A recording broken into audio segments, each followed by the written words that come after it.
Hey everybody. All right, so check it out. We've done different things in this deep dive. And I get a lot of questions, and I see a lot of questions about denim, about blue jeans, denim, blue jeans, whatever you call them. But today we're going to show something that everyone I think sees or has heard of. Levi's. Levi's is the #1 brand selling jean ever, basically. So now there's so many iterations of these, so many different kinds of what's new, what's old, what's vintage, what's you talk about Big E and this and that and so we're gonna break it down. Now here's the thing. Last week we saw Tim break his down. Now again, on these deep dives, this is we're going deep probably when you go in the pool, we're going the deep dive is up to your neck type thing. You know what I'm saying? Up to your chin. We're not putting on the scuba gear yet. Yeah, if we went with the scuba gear on and all this stuff, dude, we could do. It could be a 12, a 12-part series on some of these items. But we're gonna talk about Levi's today. Look.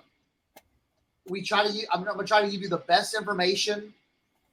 Some of the dates, some might be well, technically this is 1935, halfway through. Listen, the dates are approximate dates, okay?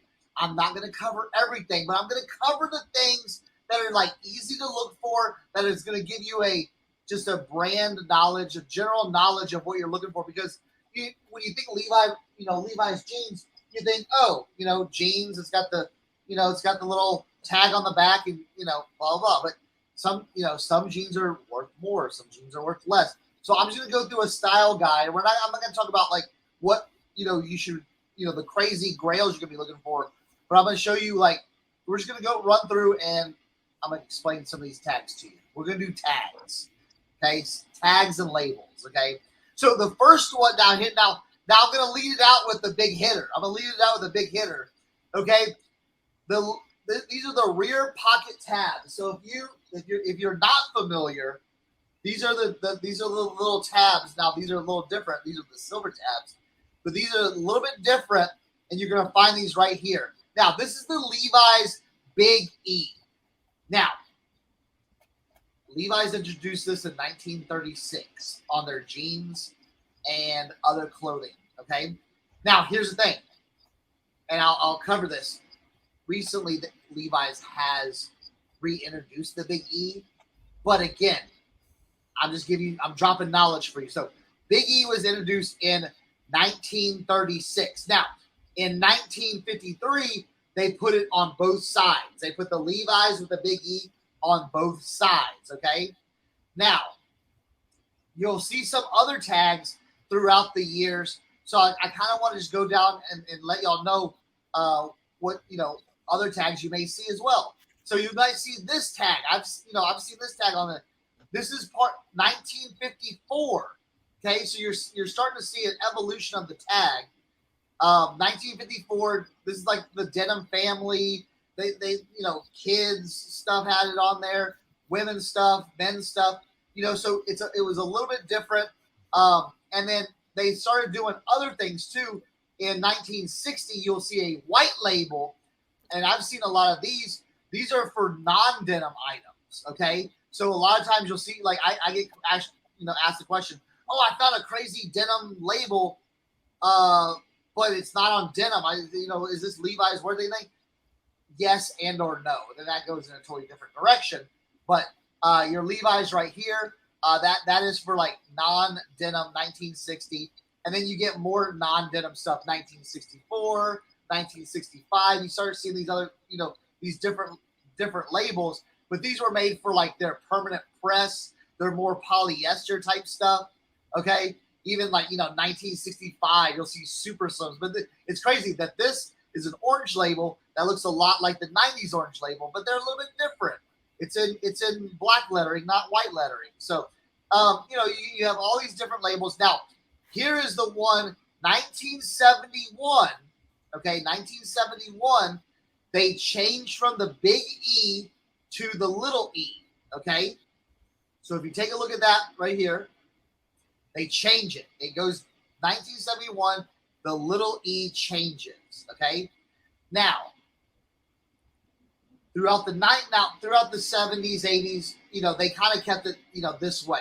Now through the 90s, Levi started introducing newer styles. Okay, kind of like what I was showing you right here. This is the silver tab. Okay, this was 1988. Came out with the silver tab.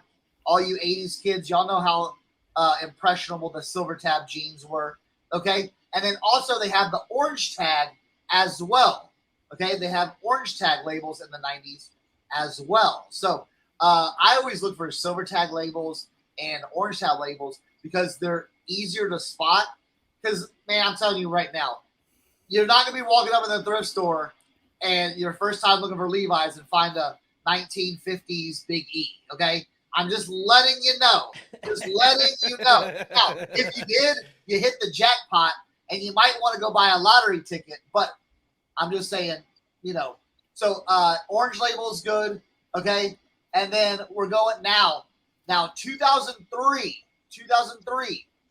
they changed the labels. Now, if we go back to the one that was released in 1971, you'll be able to tell a little bit. Okay, the typeface changes. You get a wider L. You get a bigger L. You get everything's just wider. So take a look at that. Boom, wider 2003. Okay. Now, in 2009, now I get a lot of people that don't know about this. In 2009, Levi's put out a kind of a new label called Made and Crafted. And they like to take a lot of their vintage items and remake them. Okay, so you'll see like this Made and Crafted logo, and then so that started in 2009, the Made and Crafted series, and then in 2008 or 2018, they came back with the Levi's Big E.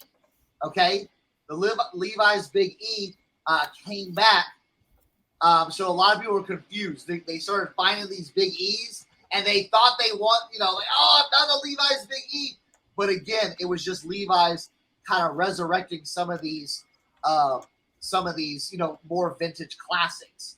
And then the last one you kind of will see is this one right here. Now this one's a little bit interesting because you see this on a lot of stuff now. This is called the 10% label. Okay, so this was basically Levi's made this to protect their trademark of the pocket tab, the red pocket tab on their jeans.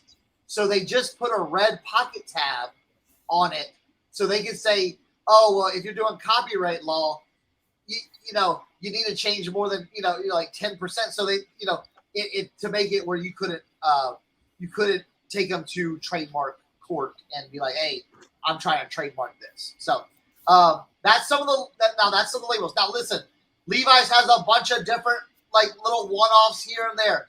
I didn't go over all that. I'm just trying to give you some basic knowledge. So hopefully you're writing that down.